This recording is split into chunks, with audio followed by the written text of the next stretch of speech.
अस्सलाम वालेकुम everyone and welcome back to another video at CSS blueprint with Syeda Umaima. अच्छा जी, आज की जो मेथोडोलॉजी ऑफ एसे राइटिंग की जो वीडियो है नंबर 4, उसमें हम डिस्कस करेंगे अबाउट आर एसे थीम्स। ठीक है। अच्छा जी, इससे पहले कि अगर कोई वीडियो आपकी छूट गई हो, जैसे कि 3 पार्ट जो हमारे फर्दर 5 वीडियोस पे मुश्तमिल थे, सही थर्ड पार्ट जो था, और उससे पहले सेकंड एंड 1 अगर मैं स्किप हो गया हो तो उसका अभी साइड पे लिंक शो हो जाएगा। ठीक है, प्लेलिस्ट में कंप्लीटली लिंक शो हो जाएगा, वो जाके आप लाइन यानी स्टेप बाय स्टेप सारी देखें। ठीक है, उनको अंडरस्टैंड करें, क्योंकि पहला अगर आप डायरेक्ट ही इस पर जंप करेंगे तो थोड़ी समझने में खैर मुश्किल तो नहीं होगी, क्योंकि ऐसा इतनी ज़्यादा कोई रॉकेट साइंस वाली बातें इसमें नहीं की गई है, मगर still I would prefer it would be preferable for you कि आप जाके इसको देखें। ठीक है, और स्टेप बाय स्टेप आप सारी वीडियोस को गो थ्रू करें। अच्छा जी, आज जो हमारी वीडियो का यानी कि टॉपिक है, हमने आज ऐसे थीम्स देखने हैं। ठीक है, अब जैसे कि सबको पता है जो FPSC है हमारा, ठीक है, ये जो हमारे इंग्लिश ऐसे के जो पेपर्स होते हैं, जो ये इसमें टोटल आपके पास 8 टॉपिक्स आ जाते हैं। ठीक है, ठीक है, हमेशा यहाँ पे आपको 1 टॉपिक अटेम्प्ट करने की अलाउंस होती है। अब बाज़ औक़ात वैसे हुआ तो नहीं, मगर बाज़ औक़ात ऐसे भी हो सकता है कि एग्ज़ामिनर जो है वो आपसे 2 टॉपिक्स के ऊपर ऐसे को लिखने के लिए भी बोल सकता है, वो एग्ज़ामिनर की चॉइस होती है। ठीक है, मगर अभी तक ऐसा हुआ नहीं है। सही, तो यहाँ पे जो ये हमारे टॉपिक्स होते हैं ना, जो हमें एग्जामिनर पेपर के दौरान अटेम्प्ट करने के लिए ऑफर करते हैं, ये टॉपिक्स सर्टन रिपीटेटिव थीम्स से आते हैं। ठीक है, तो उन थीम्स को आज हम थोड़ा बहुत मैं एक्सप्लेन करने की कोशिश करूँगी कि वो मेजर थीम्स होते हैं कौन से हैं, और हम उन मेजर में से जैसे कि जो मेजर में से कुछ यानी कि यहाँ पे मैंने 3 थीम्स दिए हैं जिनके बारे में थोड़ा बहुत मैंने आपको बताया कि मैंने किस तरीके से इनको डिवाइड किया है। ठीक, अच्छा जी, सो लेट्स बिगिन। सबसे पहले जो ये ऐसे के जो थीम्स होते हैं ना, ये इनका अंदाज़ा आप कैसे लगाते हैं? इनका अंदाज़ा आप इस तरीके से लगाते हैं कि आप सबसे पहले करते हैं एनालिसिस ऑफ पास्ट पेपर्स। ठीक है, ये आप जो हैं, ये जो पास्ट पेपर्स के कुछ लोग कहना चाहिए अभी 2025 चल रहा है। ठीक है, 2025 का हुआ तो 2025 से लेकर 2016 के कर लेंगे। 2016 के क्यों? क्योंकि इससे 2016 में हमारे रिफॉर्म्स हुए थे जिसमें काफ़ी तब्दीली आई, काफ़ी चेंजेस आए। ठीक है, बाज़ लोग ऐसे होते हैं, अब जैसे कि जो मेरा केस था, मैंने ये किया कि जब मैं अपियर हुई थी 2025 में, तो मैंने 2024 से लेकर 20 यानी 2000 तक के मैंने अपने पास पेपर्स के एनालिसिस किए। उसकी उनको देखते हुए मैंने सारे जो मेजर जनरल थे उनको अंडरस्टैंड किया, फिर एक एक को हाईलाइट करके मैंने उनको सॉर्ट कर दिया, उनको उनकी कैटेगरी में मैंने डिवाइड कर दिया। ठीक है, अब यहाँ पे मुझे क्या फ़ायदा हुआ कि मेरे पास लास्ट 20 डिकेड यानी पूरे 20 साल के मेरे पास आ गए। ठीक है, अब अगर मैं ज़रा यहाँ पे आपको नीचे दिखाऊं तो सबसे पहले जो यहाँ पे मैंने 3 मेजर थीम्स की मैंने जो बात की है, सबसे पहले जिसके बारे में हम डिस्कस करेंगे वो एनवायरनमेंट है। सही, एनवायरनमेंट अगर आप जब प्रिपेयर करने बैठे एज अ होल बहुत ही बड़ा एक ब्रॉड कहना चाहिए आपका सब्जेक्ट होता है। ठीक, अब इस सब्जेक्ट में अगर हम पास्ट पेपर के एनालिसिस करें तो सबसे ज़्यादा आने वाले जो टॉपिक्स थे जो मैंने अंडरस्टैंड किए, ठीक है, वो यही थे कि नंबर 1 पे हमारे पास ग्लोबल वार्मिंग का आ रहा था। ये टॉपिक काफ़ी ज़्यादा इन द कहना चाहिए स्टार्टिंग ईयर्स यानी 2006 एंड उसी अर्ली ईयर्स में बहुत ज़्यादा टॉपिक आ रहा था, क्योंकि at that time global warming का काफ़ी बूम चला था। ठीक, और वो ट्रेंड में भी ये टॉपिक का अभी भी है, but still at that time ये जो कॉन्सेप्ट था ये नया नया ओरिजिनेट होना शुरू हुआ था। इसके बाद जो सेकंड यानी कि टॉपिक हमारा एनवायरनमेंट में से आज यानी मैंने जो देखा अंडरस्टैंड किया वो ये था कि यहाँ पे एनवायरमेंटल पॉलिसीज़ और मेजरमेंट्स के बारे में बात हुई जा रही है। मेजरमेंट से मुराद आपकी जो सॉल्यूशंस के ऊपर भी यहाँ पे एक ऐसे का टॉपिक आया था। एंड लास्टली रिसेंट ईयर में यहाँ पे हमारे पास रिसाइकलिंग एंड सस्टेनेबिलिटी के ऊपर एक टॉपिक आएगा 2023 में। ठीक है, अच्छा जी, यहाँ पे जो ग्लोबल वार्मिंग का अगर आप यहाँ देख रहे हैं तो जो ग्लोबल वार्मिंग का नंबर 1 पे जो टॉपिक है, इसमें ग्लोबल वार्मिंग में क्या क्या चीज़ें मांगी गई थी। सबसे पहले तो इसमें जो सब एस्पेक्ट इस टीम का, इसमें सबसे ज़्यादा जो मेन चीज़ अगर हम टॉपिक्स को देखते हुए अंडरस्टैंड लगा सकते हैं कि यहाँ पे जो सबसे ज़्यादा इम्पोर्टेंट थीम मटेरियल मांगा गया था वो ये था कि आपकी जनरल नॉलेज और आपकी थ्योरी, जो एक बेसिक थ्योरी होती है उसका आपको कितना मालूम है, बेसिक कॉन्सेप्ट्स वगैरह। ठीक है, उसके अलावा जो ग्लोबल वार्मिंग है उसके कॉजेस क्या होते हैं। ठीक, कॉजेस, उसके बाद उसके इफेक्ट्स, ठीक है, क्या पड़ते हैं, अब इफेक्ट्स के लिए आप वही अपने मैंने लास्ट वीडियो में आपको तकरीबन 2-3 दफ़ा बताया कि यहाँ पे इफेक्ट्स को आपको एक्सप्लेन करना होगा, तो आप यहाँ पे लेवल्स एनालिसिस करके समझा सकते हैं कि सोशल कहना चाहिए कि आपका नेशनल लेवल पे क्या इफ़ेक्ट हुआ, उसके अलावा आपका कहना चाहिए इंटरनेशनल लेवल पे ग्लोबल वार्मिंग का क्या इफ़ेक्ट हुआ है, आपकी सोसाइटी की जो लेवल होती है उस पर क्या इफेक्ट हुआ है, सो ऑन। ठीक है, इस तरीके से आप डिवाइड करके यानी कि एक्सप्लेन करेंगे। सही। उसके अलावा फर्दर मोर इफेक्ट्स के साथ साथ यहाँ पे ग्लोबल वार्मिंग के सॉल्यूशंस भी मांगे गए थे, यहाँ पे मैं ऐड कर दूँ। ठीक है, सो इस तरीके से जो ग्लोबल वार्मिंग का एस्पेक्ट था वो आपके सारे कॉर्नर से पूरा कवर हो रहा था। ये जो थी तो बहुत ही बेसिक किस्म की नॉलेज थी जो हर एस्पायरेंट जब यानी कि जो अगर ऑप्ट करते हैं कहना चाहिए एनवायरमेंटल साइंस का सब्जेक्ट जो होता है हमारा ऑप्शन में, राइट। और उसके अलावा भी जनरल साइंस में भी आपका जीएसए में जनरल साइंस एंड एबिलिटी में भी उस इन दोनों सब्जेक्ट्स में इसके बारे में काफ़ी इन डेप्थ बात की जाती है। एंड फर्दर मोर जब आप करंट अफेयर्स कर रहे होते हैं सीए का जो होता है उसमें भी जो ग्लोबल वार्मिंग के इम्पैक्ट्स वगैरह उस वो ये टॉपिक जो है ना ये आप इस पर भी कवर कर रहे होते हो। फर्दर मोर आप पाकिस्तान अफेयर्स में भी इन टर्म्स ऑफ कि ये ग्लोबल वार्मिंग जो है ये पाकिस्तान को इम्पैक्ट कैसे करी, यहाँ पे भी आप ये टॉपिक कवर कर रहे होते हो। तो इस तरीके से आपका ये टॉपिक 4-5 सब्जेक्ट्स के ज़रिए से पूरा कवर हो जाता है। फर्दर मोर अगर इसके हम सेकंड सब एस्पेक्ट पे आगे देखें तो यहाँ पे 2015 में, अच्छा उससे पहले ग्लोबल वार्मिंग तकरीबन आपका जो ग्लोबल वार्मिंग का टॉपिक है वो तकरीबन 4 बार आ गया। पहले आपके पास आया था 2006 में, बेसिकली उसको सिर्फ ये बोला कि ग्लोबल वार्मिंग। अब यहाँ पे उससे ये नहीं बोला कि एक स्पेसिफिक थिंग चाहिए, इसमें आपको ओवरऑल सारी चीज़ें बतानी थी ग्लोबल वार्मिंग की। बेसिक ओवरव्यू देखना था जिसकी हिस्ट्री थी, ठीक है, कहाँ से इशू हुई, इंडस्ट्रियल रेवोल्यूशन के बाद से ये हमारे ग्लोबल वार्मिंग का इशू आने लगा, ठीक है। फिर जो रैपिड डेवलपमेंट हुई with respect to fertiliser and what not, इन सब के जो इम्पैक्ट है, ठीक है, डिफॉरेस्टेशन का जो सिनेरियो था, ये हमने बेसिक हिस्ट्री दी।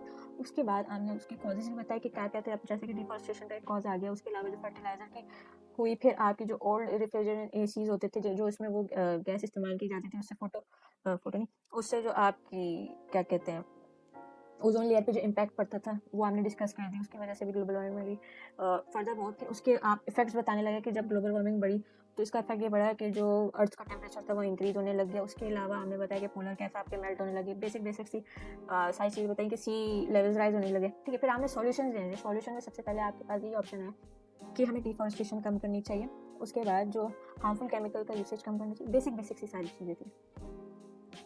सेकेंड आपका ग्लोबल वार्मिंग का जो यानी कि टॉपिक आया वो आपका आया राइट आफ्टर 2006 के आपके पास 2007 में डायरेक्ट आ गया। अच्छा जी, 2007 में उसने ये पूछा कि the future of Mankind in a global warming perspective. सही, अब उसने आपको हिंट दे दी कि वो क्या मांग रहा है।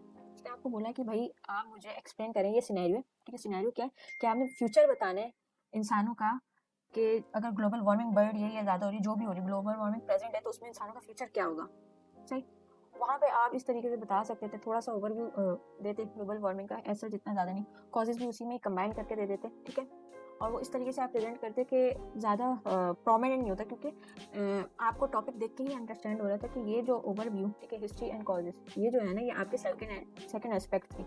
मेजर एस्पेक्ट्स आपके ये थी कि अब ग्लोबल वार्मिंग प्रेजेंट है, इसके इफेक्ट्स के ऊपर ज़्यादा जोर था कि क्या होगा। इफेक्ट्स में आपके पास कोई डिजीजेज वगैरह आ गई, स्किन डिजीजेज हो गई, उसके अलावा आपकी कहना चाहिए जो बायोडाइवर्सिटी उसको भी खतरा। और फर्दर मोर जो इससे पहले मैंने आपको ग्लोबल वार्मिंग के इफेक्ट्स बताए वही आपने इसको फर्दर पूरा एक्सप्लेन करके उसको एक कहना चाहिए कि एक तरीके से हम अपोकलिप्स की तरफ जा सकते थे अगर इसके ऊपर काम नहीं किया गया। रिसोर्स वॉर्स भी हो सकती, ये सारी चीज़ लिंक करके आप बता सकते थे यहाँ पे, ठीक है।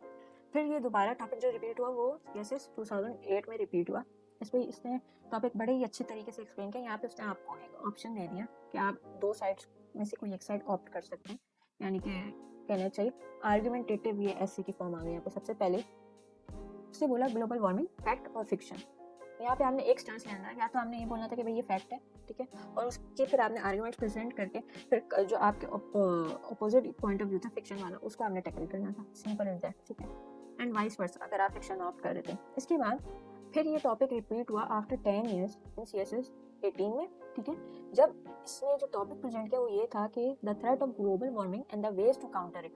यहाँ पे इसने बहुत अच्छे तरीके से आपको, सही, threat of global warming, threat, ये आपका ओवरव्यू आ गया, कॉजेज वगैरह, सही, कॉजेज, ओवरव्यू, इफेक्ट्स आ गए, ठीक है। ये जो मेन जो तीनों चीज़ें थी, कॉजेज, इफेक्ट्स एंड बेसिक सी हिस्ट्री या ओवरव्यू, ठीक है, आपने दे दी। सही, ये भी मैं ऐड कर दूँ यहाँ पे। अच्छा जी, वेज टू काउंटर इट, ये आपका मेजर इसके ऊपर आपका इसका कहना चाहिए फोकस था एग्जामिनर का। वेज टू काउंटर इट से मुराद इसका ये था कि ये भाई मुझे चाहिए सॉल्यूशन, सिर्फ और सिर्फ सॉल्यूशंस बताओ, प्रॉपर किस्म के, हवाई सॉल्यूशन नहीं, ऐसे सॉल्यूशन हो जो रियल लाइफ तरीके में इम्प्लीमेंट होकर प्रॉपर तरीके से एग्जीक्यूट हो सके और उनकी फीजिबिलिटी भी प्रॉपर हो। सही। अच्छा जी, सेकेंड इस यानी कि थीम में जो आपको सब एक्सपेक्ट मिलता है, जो बहुत ज़्यादा यानी एक ही दफ़ा इसके ऊपर टॉपिक आया 2015 में एनवायरमेंटल पॉलिसीज एंड मेजर्स में, उसमें ये पूछा गया कि भाई गवर्नमेंट पॉलिसीज किसके ऊपर, एनवायरमेंटल प्रोटेक्शन के ऊपर किस किस्म की होनी चाहिए। अब यहाँ पे ज़रा हम टॉपिक देखें तो यहाँ पे टॉपिक ये था कि government should eliminate subsidies and incentives for manufacturer and consumers of electric cars as they are costly and do not do enough to protect the environment. Now this is a very, कहना चाहिए, a big tricky topic. सही।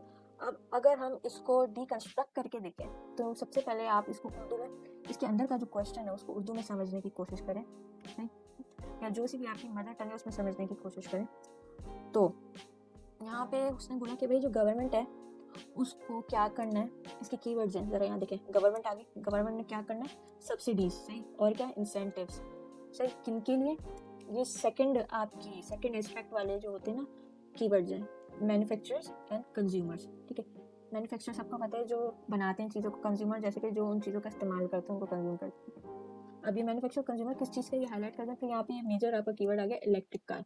अब आगे ये बात करें, ये हमने 4 अभी तक आपके पास कीवर्ड्स आ गए। ठीक है, अब यहाँ पे जो 5वां आपका कीवर्ड बनता है वो ये बनता है कि कॉस्टली, ठीक है, और लास्टली प्रोटेक्ट। अब यहाँ पे अगर हम गो थ्रू करें, ये 2015 का जो टॉपिक है वो ये कहना चाह रहा है कि गवर्नमेंट को इस किस्म की पॉलिसीज़ बनानी चाहिए, ठीक है, या जो ऐसी एग्जिस्टिंग सब्सिडीज़ हैं या इंसेंटिव्स हैं, ठीक है, जो प्रोवाइड की जा रही हैं इन द करंट टाइम, कि जो कहना चाहिए कि कोई अफेक्ट नहीं करी with respect to protection of environment के, वो कोई भी यानी कि इम्पैक्ट या क्रिएट नहीं कर रही, सही, प्रोटेक्शन ऑफ एनवायरनमेंट के लिए। ठीक है, उनको ख़त्म कर दें, इस किस्म की सब्सिडीज़ और इंसेंटिव्स को ख़त्म कर दें। ठीक है। अच्छा, यहाँ पे जो ख़त्म करने की बात की गई सब्सिडीज एंड इंसेंटिव्स को, वो है with respect to electric car. सही। अब यहाँ पे जो आप करेंगे वो आप ये करेंगे, सही, आप पहले एक्सप्लेन करेंगे। सबसे पहले इधर आपने कहना चाहिए ग्लोबल वार्मिंग का ओवरव्यू वगैरह कुछ नहीं देना। अब ये जो ऐसे, ठीक है, ये थोड़ा डिफरेंट किस्म का, इसमें ये होगा कि जैसे कि ये वाला था, ये तो आपका एक्सपोजिटरी पे चला गया था, सही, ये वाला आपका आर्गुमेंटेटिव में आ गया था, सही। अब ये वाला जो होगा इसमें आपने अपने जो आर्ग्यूमेंट्स हैं वो आप प्रेजेंट करेंगे, ठीक है, उसके साथ साथ प्लस आप यहाँ पे सॉल्यूशंस भी प्रोवाइड करेंगे। ठीक है, अभी किस तरीके से किया जाएगा, आर्ग्यूमेंट्स ही प्रोवाइड करेंगे कि आर्ग्यूमेंट्स इस साइड पर प्रोवाइड करेंगे, जी हाँ, कि ये जो इलेक्ट्रिक कार्स हैं एट दैट टाइम 2015 की बात हो रही है जब इतनी डेवलपमेंट नहीं हुई थी, ठीक है, उस टाइम को देखते हुए तो कहना चाहिए इलेक्ट्रिक कार से ज़्यादा प्रॉब्लम्स ही क्रिएट हुई थी, एनर्जी कंजम्पशन भी ज़्यादा थी, उसके बाद जो मेंटेनेंस कॉस्ट है वो भी आई थी। तो ये इस किस्म के आपके आर्ग्यूमेंट्स बनते चले जाएंगे और फिर इनके अगेंस्ट आप सॉल्यूशन प्रोवाइड करेंगे। जैसे कि अगर मेजर आपका जो पॉपुलेशन वो मूव कर गई है इलेक्ट्रिक कार्स की तरफ, तो आप उसको बायोफ्यूल्स की तरफ लाने पे मुतवज्जा करेंगे। बायोफ्यूल जैसे सबको पता है वो फ्यूल्स जो आपके बायोडिग्रेडेबल मटेरियल से बने हुए होते हैं, जिसमें आपकी जो लेफ्ट ओवर जो क्रॉप्स की जो वेस्टेज होती है उनसे बनते, फर्दर में डिफरेंट मटेरियल जो ऑर्गेनिक होते हैं उनसे बनते। ठीक है, तो एक सोल्यूशन ये होगा। फर्दर में इस तरीके से आप और सोल्यूशन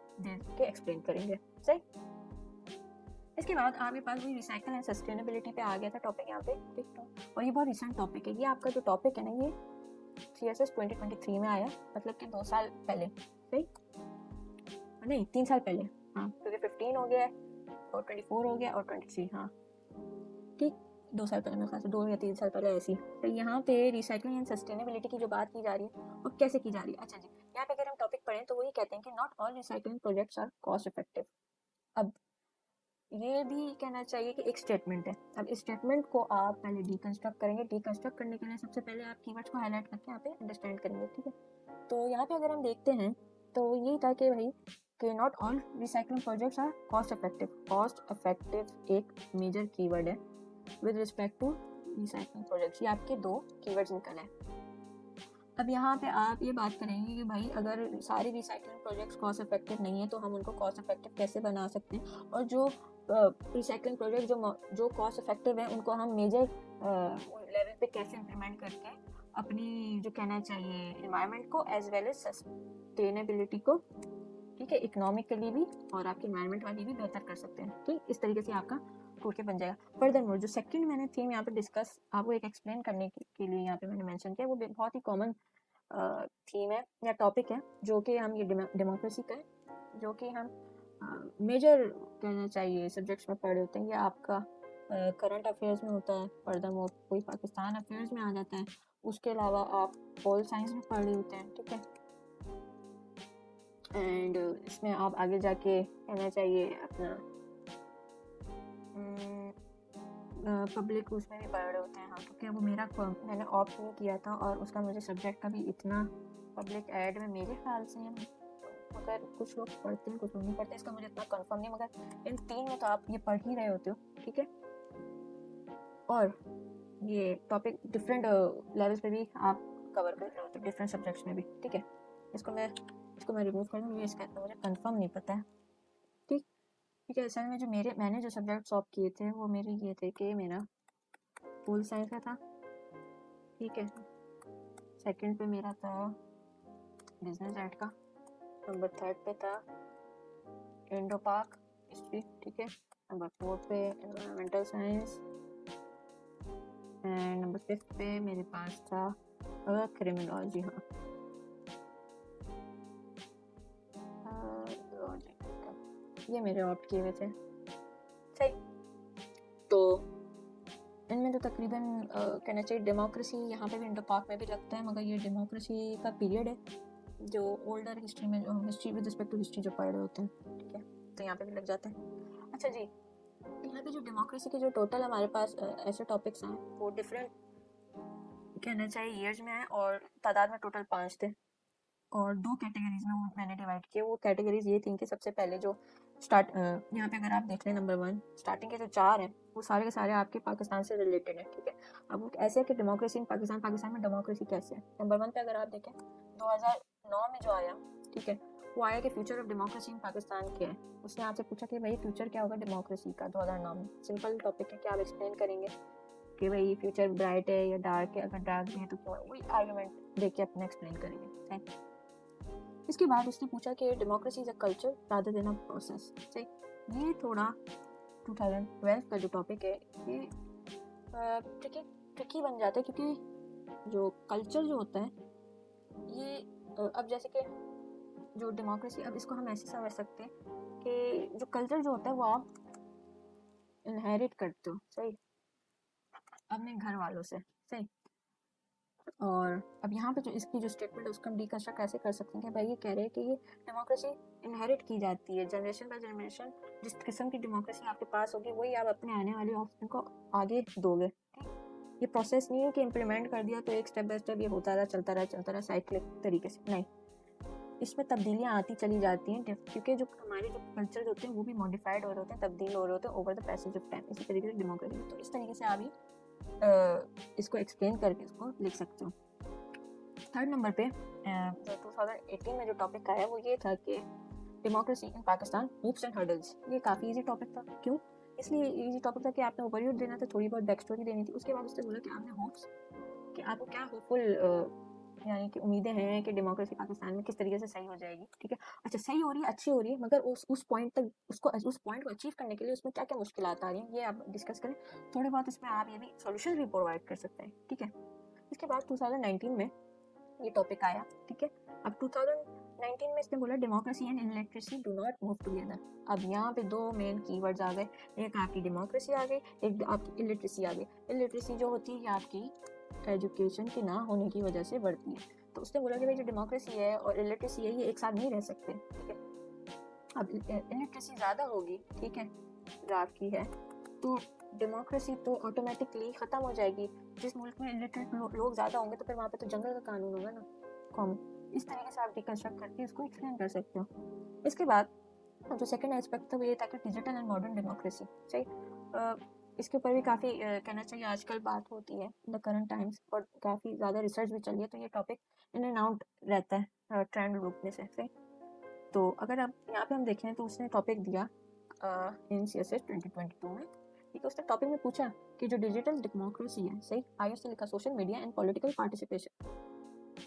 अब डेमोक्रेसी की एक और फॉर्म है, ठीक है, डेमोक्रेसी एज अ होल, इसके नीचे ये इसकी फॉर्म आ जाती है। एक ट्रेडिशनल आपकी होती है, तो वो जो सिंपल प्रोसेसेस होते हैं सारे कहना चाहिए, ठीक है। उसके अलावा एक डिजिटल, ये दो टाइप्स आपके डिवाइड हो जाते हैं। डिजिटल डेमोक्रेसी में आपने वही एक्सप्लेन करना होगा कि भाई सोशल मीडिया और का इम्पैक्ट किस तरीके से होता है हमारी डेमोक्रेसी के ऊपर, ठीक है, क्या चेंजेस आ रहे होते हैं, क्या डेवलपमेंट हो रही होती है, और सोशल मीडिया का उसके पीछे हाथ क्या होता है, और सोशल मीडिया की वी जो पॉलिटिकल पार्टिसिपेशन होती है वो किस तरीके से आपकी कहना चाहिए इन्फ्लुएंस हो रही होती है या शोकेस की जा रही होती है। इस तरीके से आप अपना ये टॉपिक एक्सप्लेन करेंगे, ठीक है। इसके बाद जो लास्ट जो यानी कि थर्ड थीम है जो मैंने यहाँ पे डिस्कस की, कहना चाहिए इनमें बहुत लिमिटेड टॉपिक्स हैं, ठीक है, 5-6, इसलिए मैंने ऑप्ट की, क्योंकि अगर मैं वो थीम्स उठा के यहाँ पे रख दूँ कि जिसमें 15 या 20 टॉपिक्स आए हो, तो वो कहना चाहिए कि ये जो वीडियो है ये तकरीबन 1-1.5 घंटे से ऊपर एक्सीड हो जाएगी आराम से, सिर्फ एक थीम को डिस्कस करते हुए,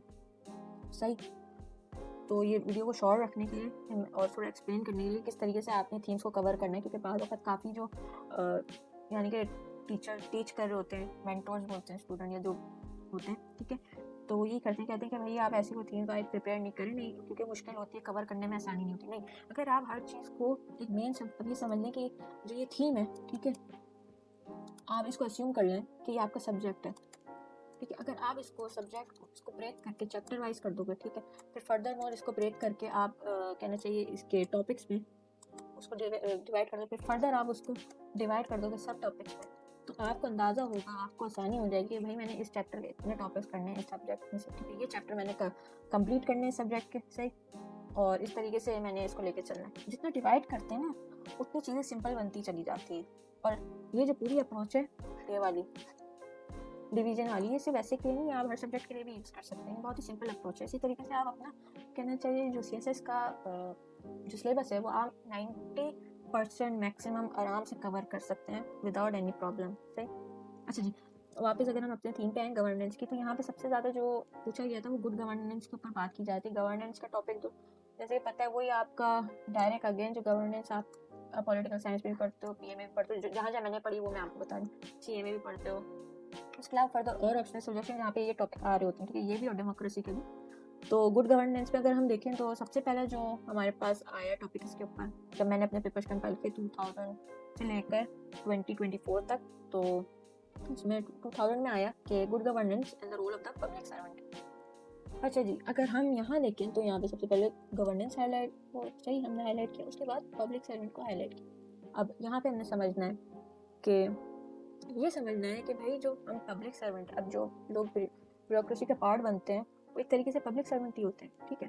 अनफॉर्चुनेटली बाज़ औक़ात पे यहाँ पे जो लोग गवर्नमेंट का पार्ट बन रहे होते हैं फेडरल या प्रोविंशियल लेवल पे, वो इस चीज़ को किसी खाते में नहीं लेते। दे आर लाइक कि हम इस सर्विस के अंदर सिर्फ अपनी ही कहना चाहिए डेवलपमेंट और अपनी केयरिंग के लिए, अपने आप को लुक आफ्टर करने के लिए, उनका पब्लिक से दूर दूर तक ताल्लुक नहीं होता, ऐसा नहीं करना चाहिए, ठीक है। अच्छा जी, वापस यहाँ पे आए तो यहाँ पे टॉपिक ये कहते हैं कि भाई जो पब्लिक सर्वेंट है उसका रोल बताइए with respect to good governance या गुड गवर्नेंस, इसको भी ले सकते हैं किस तरीके से हो गवर्नेंस हमारी किस तरीके से अच्छी की जा सकती है, ठीक है, और इसकी अच्छा होने में पब्लिक सर्वेंट का रोल क्या हो सकता है, ठीक है, इसकी ये इंटरप्रिटेशन हो सकती है 2 किस्म, ठीक है। इसके बाद जो सेकंड टॉपिक आ गया वो CSS 2016 में, यानी कि 16 साल के गैप के बाद आया तकरीबन, यहाँ पे बल्कि नहीं क्योंकि 2001 में भी आया, तकरीबन यहाँ पे 15 साल के गैप के बाद आपके पास आया टॉपिक। अच्छा जी, जो सेकंड था वो यही था कि क्राइसिस ऑफ गुड गवर्नेंस इन पाकिस्तान, सही। इससे पहले बता दिया भाई ये मेन टॉपिक है। अब मुझे इसके आगे फर्दर क्या वो पूछना चाह रहे हैं, need for reforms, institution building, ठीक है, सिंपल बता दिया, रिफॉर्म्स मांगे गए और इंस्टीट्यूशन में बिल्डिंग या बिल्डिंग दोबारा तरीके से कैसे बनाए उन्हें प्रॉपर तरीके से। रिफॉर्म्स कहाँ चाहिए, अच्छी गवर्नेंस में, ठीक है, कहाँ पे, पाकिस्तान के अंदर जो इशूज आते हैं, इस तरीके। ये बहुत ही ईजी टॉपिक है, इसको बहुत ही ईजी तरीके से डिकंस्ट्रक्शन भी होगी यहाँ पे। इसके बाद नंबर सेकंड पे हमारे पास आ गई डेवोल्यूशन एंड पावर, सही। अब यहाँ पे जो टॉपिक आता है वो हमारा 2001 में आता है। अब यहाँ पे जो टॉपिक है वो ये कह रहा है कि devolution of power in Pakistan, सही। अब ये टॉपिक थोड़ा ट्रिकी है क्योंकि आई विल बी ऑनेस्ट, मैंने ना ये डेवोल्यूशन का जो है टॉपिक इतना अच्छे तरीके से कवर नहीं किया, और ये मुझे अभी याद भी नहीं आ रहा, but still I try to explain कि जो डेवोल्यूशन ऑफ पावर है उसका मायने जहाँ तक मुझे याद पड़ते हैं, आई कैन बी रॉन्ग, सही, और अगर मैं रॉन्ग हूँ तो मुझे काइंडली कमेंट्स में आप करेक्ट कर दें, क्योंकि सही बात है, at the end of the day I am human और इंसान ही मिस्टेक करते हैं। तो डेवोल्यूशन ऑफ पावर से मुराद, if I am correct, it is कि पावर को कम कर देना, सच एक ही एक सिंगल पॉइंट से उससे इस तरीके का कॉन्सेप्ट, तो इसका मुझे इतना नहीं पता इस टॉपिक का, तो आई यानी कि स्किप इट, और इंशाल्लाह ताला जब मुझे इसके बारे में पता यानी कि रिसर्च में कर लूँगी 2-3 दिनों में, तो मैं इसको फर्दर में एक्सप्लेन करने की in the next video I will try to explain it, इंशाल्लाह I will try to explain it again, ठीक है, क्योंकि मैं गलत बता के आपको चले जाऊँ फिर आप सर खुद जाते फिर इधर उधर, ये तो फिर जाती वाली बात होगी आपके साथ। अच्छा जी, इसके बाद जो थर्ड पे था हमारा वो पॉलिटिकल पोलराइजेशन एंड गवर्नेंस, ठीक है। अब पॉलिटिकल पोलराइजेशन जो है वो एक बहुत ही कहना चाहिए अच्छा टॉपिक है, ये आपका अभी रिसेंटली आया, ये जब सीएसएस 2024 में आया, ठीक है, 1 साल पहले। तो इसमें यही कि इसने बोला कि भाई जो एक पूरा जो एग्जामिनर उसने दे दिया कि भाई पॉलिटिकल पोलराइजेशन से फर्दर इसने बोला गवर्नेंस ऑफ सोसाइटी, तो इसमें आप ये करेंगे कि भाई आपने इसमें ओवरव्यू देना होगा पॉलिटिकल पोलराइजेशन का, गवर्नेंस का थोड़ा बता दिया, सही, इन दो चीज़ों का ओवरव्यू दिया। उसके बाद आपने बताया कि जो पॉलिटिकल पोलराइजेशन है इसका इम्पैक्ट क्या होगा गवर्नेंस के ऊपर, और उसके साथ साथ सोसाइटी के ऊपर क्या इम्पैक्ट पड़ता है, वो इम्पैक्ट पॉजिटिव भी हो सकता है और नेगेटिव भी हो सकता है। इम्पैक्ट हो गया, इम्पैक्ट से पहले आप इसकी कॉजेज बताएंगे, ठीक, कहाँ से आ जाते हैं। इम्पैक्ट हो गया, इम्पैक्ट क्या कर रहा है, ठीक है, उसका फिर आपका डेली में इफेक्ट क्या हो रहे हैं, और फिर इम्पैक्ट सेम थिंग, हाँ, सॉल्यूशन, फिर आप उसको कैटर करने के लिए भी दे सकते हैं, सही, इस तरीके से आप ये टॉपिक कवर करेंगे। अच्छा जी, कि आज ये थीम जो बताने का फर्ज मेरा यानी कि ये था कि मैं आपको बता सकूँ कि भाई जो सबसे बेस्ट अप्रोच होती है ऐसे के पेपर को यानी कि पढ़ने की, वो अप्रोच आपकी यही है कि आप जो है इनके थीम्स को कवर करें, ठीक है। थीम्स कवर करना मुश्किल नहीं होता, थीम्स कवर करने का तरीक़ाकार है। अब लेट्स अज्यूम, जैसे मैंने आपको नीचे ही बताया कि जो आपकी थीम्स है, आपने थीम रखा कि एक थीम है, मैंने ले लिया एजुकेशन का थीम, ठीक है, सही, एक सिंगल थीम है एजुकेशन, इसको मैंने अस्यूम कर लिया कि भाई ये है एक सब्जेक्ट, ठीक है। अब सब्जेक्ट है तो इस सब्जेक्ट के अंदर कहना चाहिए कुछ चैप्टर्स होंगे, ठीक है। अब चैप्टर्स हैं तो चैप्टर्स के अंदर आपके पास डिफरेंट टॉपिक्स होंगे, ठीक है, उन टॉपिक्स के अंदर फर्दर आपके पास सब टॉपिक्स होंगे। मैंने इसको तोड़ दिया, सही, अब एजुकेशन दिया। अब इसमें जो मेरा चैप्टर बनता है, चैप्टर आपका कहना चाहिए इंटरनेशनल एजुकेशन का भी बन सकता है, ठीक है, और नेशनल लेवल पे भी जो एजुकेशन होती है उसके ऊपर भी आ गया। ये मेरे 2 चैप्टर यहाँ पे आ गए। फर्दर मोर अब मैं यहाँ पे ले लेती हूँ नेशनल लेवल के ऊपर, सही, अब मैं टॉपिक साइड पे आ गई। नेशनल लेवल के ऊपर मैं क्या देखना चाहूँगा, मैं देखना चाहूँगा हायर एजुकेशन कैसी है मेरी अपने पाकिस्तान के अंदर, उसके अलावा रिसर्च में हमारा कितना स्कोप अच्छा है कि नहीं है, ठीक है। अब ये 2 चीज़ हो गई। इसको मैं अगर फर्दर मैं लेट्स अज्यूम कि मैं रिसर्च को सब टॉपिक लेवल पे लेके जाती हूँ, तो मैं इस तरीके से लेके जाऊँगा कि भाई एक जो यानी कि एकेडमिक वाला जो स्टूडेंट है वो कर रहा था, तो उसको अपनी रिसर्च पब्लिकेशन और डेटा गैदर करने में इश्यूज़ क्या आ रहे होते हैं, इश्यूज़ के अलावा सॉल्यूशंस के बारे में मैंने डिस्कस कर लिया। सॉल्यूशन के अलावा ये उससे पहले मैंने कॉजेस क्या थे वो बता दिए, उनके इम्पैक्ट एंड सो ऑन, इस तरीके से मैंने सारी चीज़ें बता देनी है, ठीक है। ये मेरी अप्रोच थी, ठीक है जी।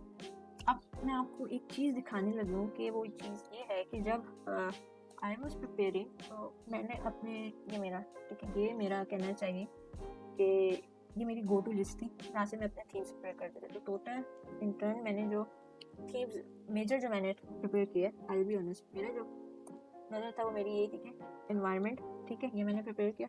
इसके अलावा global issues and international relation, ये मेरे इतना, हाँ, global issues and international relations थे। फिर मैंने साइंस एंड टेक्नोलॉजी देखा, मैंने मीडिया देखा, ठीक, एक्सट्रीमिज्म पे मैंने इतनी नज़र नहीं डाली एट द टाइम, और मैंने डेमोक्रेसी की, डेमोक्रेसी के साथ साथ गवर्नेंस की। इसके अलावा मैंने एजुकेशन किया, वाटर एंड एनर्जी ऑटोमेटिकली मेरी करंट अफेयर्स पाकिस्तान अफेयर्स से हो गई थी कवर, सही, और मैंने इकोनॉमी की, इकोनॉमी मेरा फेवरेट टॉपिक है, और उसके अलावा वो मैंने जेंडर एज यूजुअल की जिसमें से आ रहे होते हैं टॉपिक, और फर्दरमोर मैंने यहाँ पे कहना चाहिए टेररिज्म और न्यूक्लियर पॉलिटिक्स को भी देखा, सही।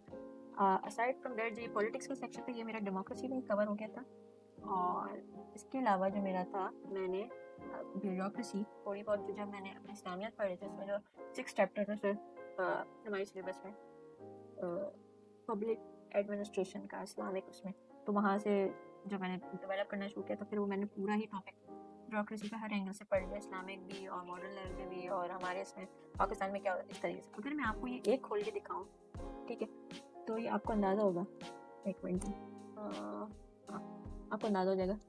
इस तरीके से मैंने अपने टॉपिक डिवाइड किए थे। अभी ह्यूमैनिटी का टॉपिक है, ये मैं खोलती हूँ, ये देखें इस तरीके से ये पूरा कहना चाहिए ये 2000 से लेकर 2024 तक के सारे ऐसे मौजूद हैं। मैंने डिवाइड कर दी कि भाई ये इस टॉपिक से वही सेम बात जो मैंने नहीं बोला कि आप थीम को अस्यूम करो कि सब्जेक्ट है, ठीक है। सब्जेक्ट के अंदर आपके पास चैप्टर्स होते हैं, उन चैप्टर्स के अंदर कुछ टॉपिक्स होते हैं, उन टॉपिक्स के अंदर आपके पास सब टॉपिक्स होते हैं। ये मेरी अप्रोच थी इनको डिवाइड करने के लिए, वही मैंने किया। ह्यूमैनिटी जो है मेरा सब्जेक्ट है, ठीक है। ये ह्यूमन राइट्स एंड फ्रीडम, ये humanism, universal human equality, human development and society, heroism and freedom, ये मेरे बन गए चैप्टर्स, ठीक है। इसके बाद फिर जो टॉपिक्स मेरे आ गए इसके अंदर, अब ये एक नंबर 1 चैप्टर जो है ह्यूमन राइट्स एंड फ्रीडम के अंदर मेरे पास 2 टॉपिक्स थे। नंबर 1 पे था मेरे पास लिबर्टी एंड ह्यूमन डिग्निटी, फिर सेकंड पे था ह्यूमन राइट्स एंड क्राइसिस। अब इनके सब टॉपिक से मुराद वो टॉपिक जो एग्जामिनर ने एसए में मांगे हैं, मैंने वो लिख दिए गए। तो मैंने इस तरीके से इनको डिवाइड करके कॉन्कर कर लिया। पुरानी सेइंग है ना, डिवाइड एंड कॉन्कर वाली, इस तरीके से आप अपनी चीज़ों को पार्ट्स में डिवाइड करके उनको इजीली कवर करें। ये मेरी अप्रोच थी। इसलिए तकरीबन जो मैंने ये हाईलाइटेड जो मेरे पास मटेरियल है, मैंने टोटल 1 एक थी ये हो गया, 2 3 4 5 6 7 8 9 10 11 12 13 14 और ये 15 मेरे ख्याल से एक और है नीचे, नहीं बस टोटल 15 थीम्स मैंने आराम से बैठे बैठे कवर कर ली थी, सही। जो मुझे उस वक्त लग रही थी कि भाई ये आएंगी और अल्लाह का शुक्र है ये आई। जो मैंने अपना ये थीम जो थी पॉलिटिक्स की किधर भी मैंने, हाँ ये वाली, इसमें से वो 2025 में जो ऐसे आया था डायनेस्टिक पॉलिटिक्स के ऊपर था, ये मेरा इजीली कवर हो गया था बिकॉज ऑफ दिस अप्रोच। इसकी मुझे सारी चीज़ें आती थी, मैंने वो करके मैं अटैम्प्ट करके लिख के आ गई। तो इंशाल्लाह ताला मैं होपफुल हूँ, मेरी उम्मीद पूरी है कि मैंने सही लिखा है, तो इंशाल्लाह ताला अल्लाह ताला मुझे नंबर ज़रूर देंगे, सही। तो ये अप्रोच आप रखें, अगर ये अप्रोच होगी तो आपको टेंशन भी कम होगी और इस तरीके से कम टाइम में आप ज़्यादा चीज़ें भी कवर कर सकेंगे। तो ये पूरा डॉक्यूमेंट दिखाने का मकसद यही था कि मैं आपको एक्सप्लेन कर सकूँ, सही। आज की वीडियो का मकसद ही यही था, क्योंकि बेचारे जो एस्पायरेंट स्टूडेंट्स होते हैं वो सर पकड़ के बैठे होते हैं कि भाई हमने करना क्या, किस तरीके से करेंगे, और जो डिफरेंट पढ़ाने वाले लोग होते हैं वो डरा रहे होते हैं, नहीं जो ऐसे का जो यानी कि जो टॉपिक है ना, ऐसे हो गया आपका, हाँ ऐसे हो गया। और इसके अलावा आपका प्रेसिंग कॉम्प्रीहेंशन का हो गया, ठीक है, कॉम्प्रीहेंशन, ये दोनों जो है ना, ये दोनों इनके अंदर आपको चाहिए नर्व्स ऑफ स्टील, ठीक। नर्व्स ऑफ स्टील होंगे, अपने इमोशंस, अपने दिमाग, हर चीज़ पर काबू रख के आप करेंगे, आपका पेपर पूरा अटेम्प्ट हो जाएगा। जो ऐसे में आपको वर्ड लिमिट 2500 वर्ड्स की दी है, वो आप आराम से टच करेंगे और प्रॉपर तरीके से सही मटेरियल लिख के आएंगे। जो प्रेसी में आपको 1/3 बोला जाता है वो आप करके आएंगे और प्रॉपर तरीके से हर एक कैलकुलेटेड तरीके से सारी चीज़ें करके आप आएंगे और आपको नंबर देगा एग्जामिनर, ठीक है। जो मांगता है आप वो करेंगे, करके आएंगे, वो प्रूवन तरीके से उसको प्रैक्टिस करके जब आप पेपर में जाएंगे और वही चीज़ आप एग्जीक्यूट करके आएंगे तो आपको नंबर देगा, वो आपके नंबर नहीं रोकेगा, सही है। सो आज की यही वीडियो थी, छोटी सी वीडियो है, बहुत ही सिंपल वीडियो थी। ये मैंने अपना मेथड बताया कि मैंने इस तरीके से किया। तो इंशाल्लाह ताला I will be seeing you in the next video hopefully. और मेरी कोशिश होगी कि अब बिना इंटरवल के ज़्यादा से ज़्यादा वीडियोस में अपलोड कर सकूँ। जो मेरी वीकली जो 3 वीडियोस अपलोड करने का टारगेट था इंशाल्लाह ताला, क्योंकि रिसेंटली कुछ डेवलपमेंट्स हो गई थी लाइफ में, कहना चाहिए with respect to professional life, इस वजह से थोड़ी सी डिले हो गई। और तो फ्रॉम माई साइड इसके लिए मैं सॉरी। इंशाल्लाह ताला आई एम कमिटेड कि मैं आपको जितना हो सके अपनी साइड से अच्छी चीज़ प्रोवाइड कर सकूँ। कोई भी क्यूरीज हो, कोई भी मसला हो, मैं आपको उसके जवाब दे सकूँ। सो एट द एंड मेरी सिंपल यही रिक्वेस्ट है, काइंडली लाइक द वीडियो, से इसको शेयर करें अपने दोस्तों के साथ जो प्रिपरेशन कर रहे हो, या वैसे भी शेयर करें, ठीक है। इसके अलावा चैनल को अगर सब्सक्राइब नहीं किया हुआ तो सब्सक्राइब करें, ठीक है। बेल आइकन को प्रेस कर दें ताकि आगे आने वाली जितनी भी वीडियोज़ हो उनकी नोटिफिकेशन आपको मिल जाए। उसके अलावा कोई भी क्वेरीज हो, कोई भी क्वेश्चन आंसर हो, फरमाएं में तो कमेंट्स में लिख के पूछ लें, क्योंकि गलती करने से बेहतर है कि इंसान पहले पूछ ले। सही पेपर में गलती करने से बेहतर है कि जब टाइम है उसी वक्त इंसान पूछ ले। इसमें कोई कहना चाहिए कि बुरी बात नहीं है, और कोई मजाक नहीं बनाएगा, मैं तो नहीं बनाऊंगी, सही बात है, क्योंकि ये जो प्रोसेस है इसमें हम सभी कुछ ना कुछ सीख रहे हैं और हमें एक दूसरे की मदद करनी चाहिए। ये मेरा पॉइंट ऑफ व्यू, ठीक है। तो वीडियो काफ़ी लंबी हो गई, तो that's all for today. Thank you and अल्लाह हाफिज़।